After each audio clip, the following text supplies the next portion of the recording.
This here is Backwoods Billy, coming from the backwoods of Delmarva Eastern Shore, where it's freaking cold today and extremely windy. Today is March 19th, Sunday, and we're looking at Twisted Teas half and half, 5% alcohol by volume. They're Cincinnati, Ohio. TwistedTea.com. It is a flavored malt beverage, again 5% ABV. Now some things come in like 12 ounces, 8 ounces. You even have some of your stuff now, it's even less than that, like 6.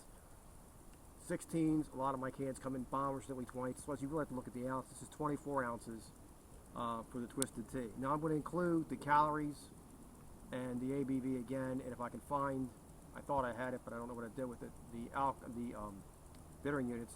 I've tasted this because my wife opened it up.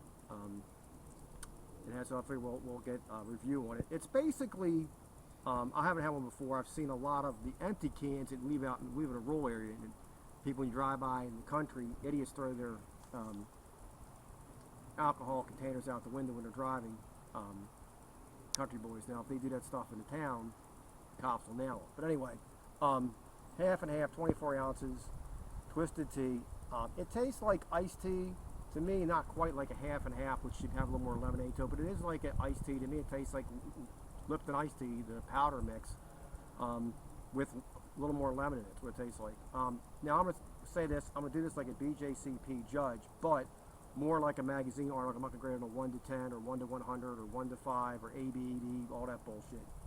I think it's impossible. Once you give somebody a 1 and somebody else a 10 or 100, or it's very hard to come back in and give somebody, you know, that beats it a higher score because you've already done it. So that automatically limits somebody from getting a good score that they should, and I think that's wrong.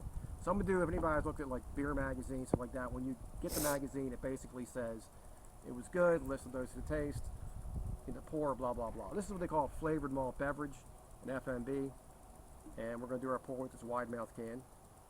And this is type of glass is something you typically would put like Irish coffee in, or a half and half, which is, you know, I'd say the extra special bitter, and you float your like stout, like Guinness or whatever, on top of it, and it gives you a half and half of that, not this. But I think this is appropriate for this. It looks just like iced tea, not a lot of carbonation. It smells like fresh brewed iced tea.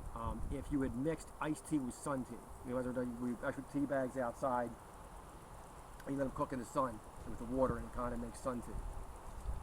That's big in the South. Whoa, that's getting cold. It tastes like iced tea, like Lipton iced tea. Now, this specific category is a little too sweet for me, but I'm going to put that in there. That for me, this is not something I would gravitate towards because of that. I do like porters and stouts, which can be either dry or sweet. I like them. I like the sweet stuff, but not the same. They're more bitter at the end. For what this is, it hits every note it should hit. So, like I said, I'm going to give this high marks. It tastes just like iced tea. It's like a Twisted Tea. It's really meant sort of like if you're more like a summertime or spring, you're at the beach, you're at the ballpark, barbecuing. Pardon me? Barbecuing. Whatever. It's something that's, you know, very easy to drink, very comfortable. This is something that really has the 21 to 25 crowd, which this is really aimed at. The IPAs just do not land with that. And quite frankly, if anybody ever read The Chemistry of Beer, IPA has been forced down you because you think that's a craft beer and you should learn to like that. Years ago, I was younger and tended bar, and I forget there was a gentleman that had like, probably the largest catering service. At one point, they had, you know, the sports stadiums, the whole 9 yards. But they did a lot of private events. They had these big halls that were probably 100,000 square feet, divided them in sections. And long story short, this guy had a scotch that cost $500 a glass, so a couple $1,000 for a bottle of shit. This is in the 80s. You can imagine this.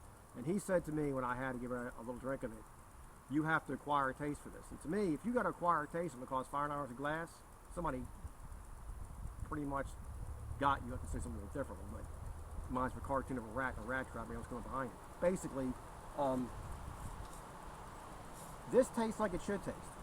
It tastes like iced tea. So if you're looking for something like a mixed drink, Don't bother mixing it. If you're going to have a picnic, a cookout, going to the beach, there'll be something to pack in there for somebody else besides, somebody drinking beer. It's Backwoods Billy, 2 thumbs up. Don't just get tied to one thing. Try it. If you don't like it, you can buy these one at a time. If you don't like it, someone else will probably finish those. Don't drink out of the can. Backwoods Billy, 2 thumbs up. And these can be served in anything like a typical pint glass, a tumbler, whatever you want to put it in. It's really not a lot going with the aromas. It smells like iced tea. There's not an alcohol whiff to this at all. 5% makes it very sessionable. I like it. I mean, I would say some of the stuff is not as sweet as the lemonade is. I like it. I would say that I wouldn't be able to drink this whole can, but it hits every note that it should hit. 2 thumbs up.